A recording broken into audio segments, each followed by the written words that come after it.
की कहानी सच्ची घटना पर है। एक 12 साल लड़का जो घने जंगल में खो जाता है, जिसके पास खाने को कुछ है और ना ही अपनी जान बचाने को हथियार। इस जंगल में वो किसी भी पल खूंखार जानवरों का शिकार बन सकता है। सब लोग यही समझते हैं कि वो मर चुका है और इसी बात पर उसके पेरेंट्स उसे खोजना बंद कर देते हैं। लेकिन वो अकेला ही 9 दिनों तक हालात से लड़ता रहा। सब लोग चौंक जाते हैं जब वो अंधेर जंगल से बाहर निकलने में कामयाब होता है। तो आइए जानते हैं उस 12 साल लड़के ने घने जंगल में कैसे सरवाइव किया। ये कहानी है डॉन फैंडलर नामी लड़के की, जो अपने पेरेंट्स के साथ न्यूयॉर्क में रहता है। टाइम है 1939 का। कहानी के आगाज में हम डॉन को उसकी फैमिली के साथ देखते हैं। डॉन और उसका भाई रायन बहुत ही एक्साइटेड हैं, क्योंकि वो अपने पिता के साथ एक वीक की ट्रिप पर जाने वाले हैं। डॉन के पिता का नाम डोनाल्ड है और वो एक कंपनी में मैनेजर हैं और उसने अपने सभी बच्चों की अच्छी तरबियत की है, इसलिए वो सब अपने पिता की बात मानते हैं।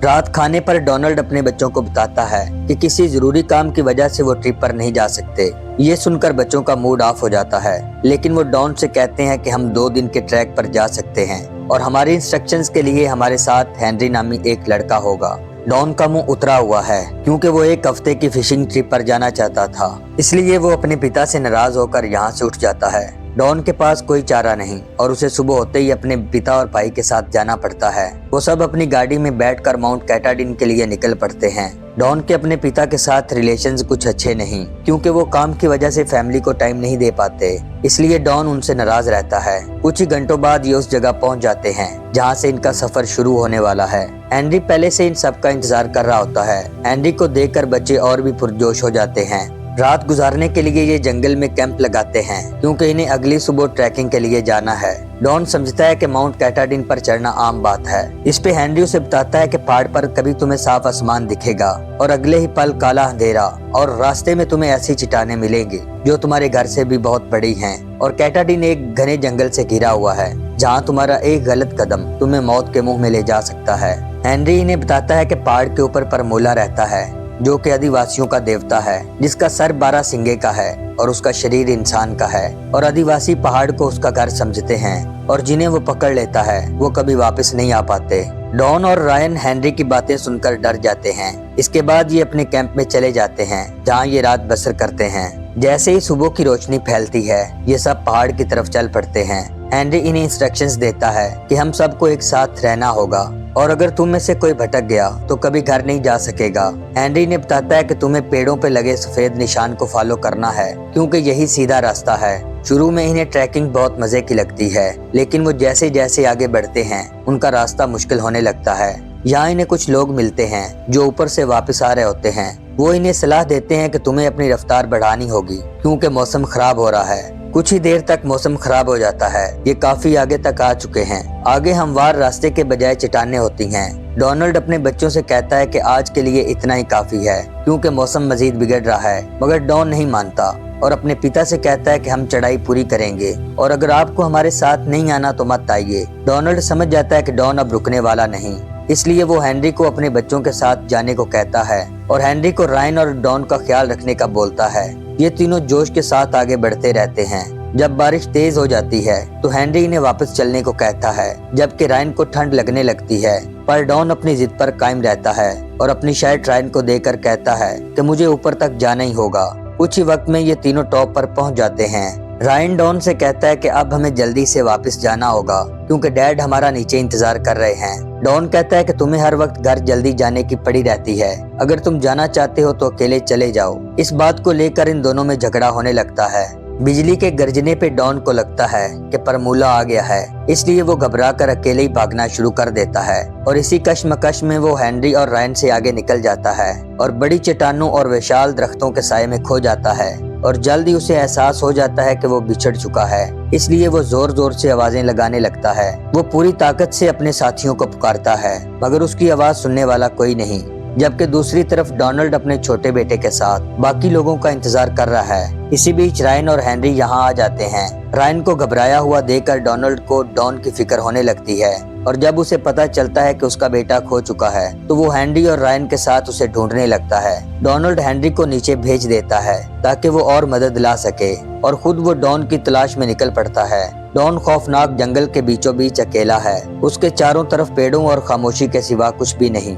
डॉन को जब जंगल से खूंखार जानवरों की आवाजें सुनाई देती हैं तो उसका खौफ और बढ़ जाता है, क्योंकि वो मौत के मुंह में आ चुका है।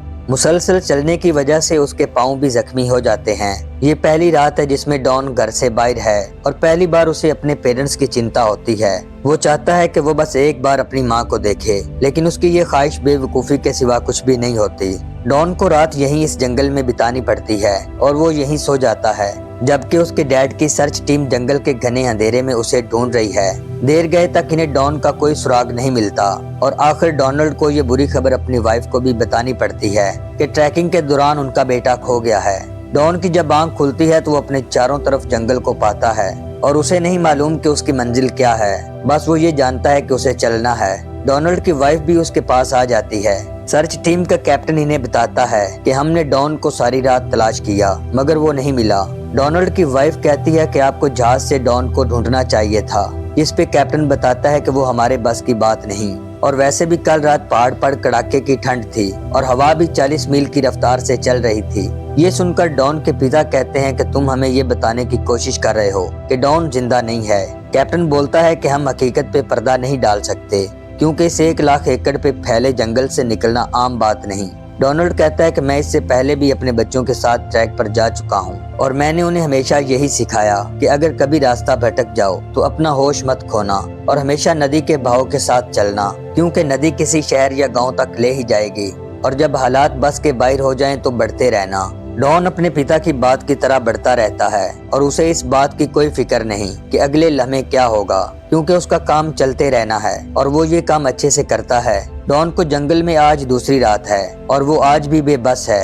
डॉन को तीसरे दिन की सुबह एक झरना दिखाई देता है जहाँ से वो पानी पीता है और पूरे मजे से एंजॉय करता है। वो ये बात बिल्कुल भूल जाता है कि वो 2 दिन से लापता है और उसे घर जाना है।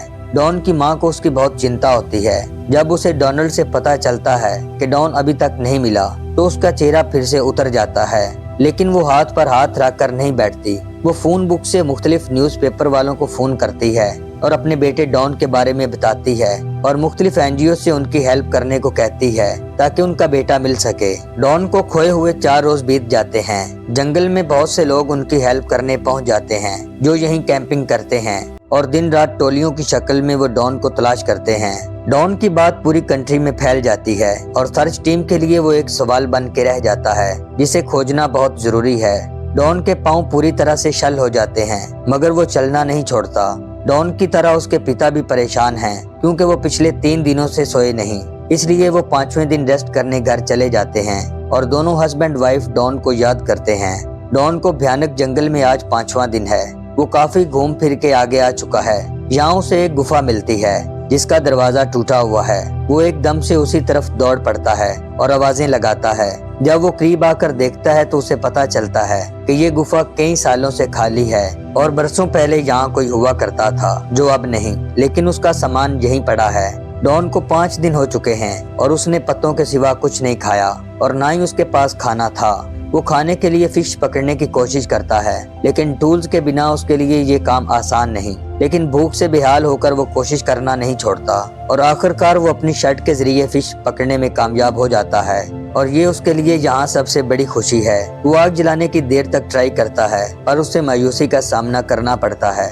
डॉन फिश को बिना पकाए खाने की कोशिश करता है क्योंकि उसे जिंदा रहना है और चलते रहने के लिए एनर्जी भी चाहिए। घर जाने के लिए उसे गुफा को छोड़ना पड़ता है और वो फिर से सफर पे निकल पड़ता है। आज डॉन को गुम हुए 6ठा दिन है और उसके पाँव पहले से भी ज्यादा खराब हो चुके हैं, लेकिन इसके बावजूद भी उसे चलना ही होगा। वो सख्त हालात का मुकाबला करते हुए आगे बढ़ता रहता है। 6 दिन गुजरने के बाद लोगों में उसके बचने की उम्मीद कम होने लगी थी।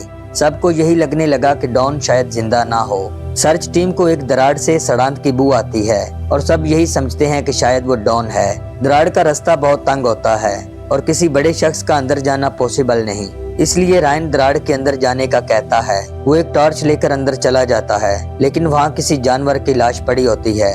वो अपने पिता को बताता है कि वो डॉन नहीं बल्कि मरा हुआ जानवर है। ये सुनकर डोनाल्ड खुदा का शुक्र अदा करता है कि शायद उसका बेटा अभी भी जिंदा है। रायन अपने पिता को बताता है कि उसका डॉन के साथ झगड़ा हुआ था और वो मेरी वजह से भागा है। रायन के पिता उसे कहते हैं कि तुम खुद को दोष मत दो क्योंकि गलती मेरी भी है, वो इसलिए कि मुझे तुम लोगों के साथ होना चाहिए था। डॉन को जंगल में आज 8वां दिन है। वो एक पत्थर पे सोया होता है तो उसे एक प्लेन की आवाज सुनाई देती है। जो कि उसके ऊपर से गुजर रहा होता है। डॉन बहुत आवाजें लगाता है और प्लेन उसकी आवाज से बहुत दूर है। डोनाल्ड की वाइफ उसे कहती है कि अब हमें वापस लौट जाना चाहिए। वो मैप देख रहा होता है तो अपनी वाइफ से कहता है कि हम अब तक उसे गलत दिशा में तलाश कर रहे थे। जबकि दूसरी तरफ डॉन को आज 8वीं रात भी जंगल में बितानी पड़ती है। वो लेटा होता है तो अपनी आंखों के सामने उसी परमूला को देखता है जिसके बारे में हेनरी ने बताया था। डॉन डरने की बजाय शांत रहता है और फिर से लेट जाता है। परमूला डॉन के करीब आकर उसे प्यार करने लगता है और फिर यहाँ से चला जाता है। डोनाल्ड मैप देख रहा होता है तो उसे डॉन का ख्याल आने लगता है और इसीलिए वो टॉर्च लेकर जंगल की तरफ दौड़ पड़ता है और दौड़ते हुए एक पेड़ की शाख से टकरा कर गिर जाता है, जिसकी वजह से उसकी एक आंख चली जाती है। डॉन को 8 दिन पूरे जंगल में बीत जाते हैं। अब वो पहले से ज्यादा कमजोर हो चुका है, लेकिन एक रास्ता है जो उसके मन में है, जिसे देखकर वो फिर से चल पड़ता है। डोनाल्ड अपनी वाइफ के साथ अस्पताल में है और खुद को दोष देता है कि उसे डॉन के साथ होना चाहिए था। उसकी वाइफ उसे तसल्ली देती है कि वो जरूर मिलेगा, क्योंकि मुझे डॉन पर पूरा भरोसा है कि वो हालात का सामना कर लेगा। दूसरी तरफ डॉन को अजीब ख्याल आने लगते हैं। वो समझता है कि पेड़ों की दूसरी तरफ एक बेड पड़ा है जो उसी के लिए है। डॉन बेड पर आराम करने के लिए लेट जाता है, जहाँ वो अपनी फैमिली को अपनी आंखों के सामने देखता है। घर वालों के चेहरे देखकर उसमें हिम्मत आती है और वो एक बार फिर लड़खड़ाते हुए उठ पड़ता है और जख्मी पैरों के साथ चलने लगता है। जल्द ही वो एक नदी के पास पहुंच जाता है, जहां वो एक औरत को कपड़े धोते देखता है और तभी वो जोर जोर से बचाने की आवाजें लगाता है। इसके बाद हमें डोनाल्ड को दिखाया जाता है जो अभी भी हॉस्पिटल के बेड पर है। उसकी वाइफ दौड़े दौड़े उसके पास आती है, जिससे उसके चेहरे पर मुस्कुराहट फैल जाती है और वो जान जाता है कि डॉन मिल चुका है। सर्च टीम डॉन को रेस्क्यू कर लेती है। वो हैरान है कि एक 13 साल लड़का 80 मील पैदल चलता रहा, जबकि किसी जवान के लिए भी ये आसान ना था, लेकिन डॉन ने जिंदा रहने की उम्मीद पर कर दिखाया। डॉन की मॉम को उस पर यकीन था कि वो जरूर वापस आएगा, क्योंकि डॉन हार मानने वालों में से ना था। और आखिरकार डॉन 9 दिनों बाद अपनी फैमिली से मिल जाता है। लोगों के लिए डॉन की कहानी किसी चमत्कार से कम नहीं, क्योंकि सबने उसके जिंदा होने की उम्मीद छोड़ दी थी। और जब लोगों को पता चला कि डॉन मिल गया है तो लोग दूर दूर से उसे देखने आने लगे।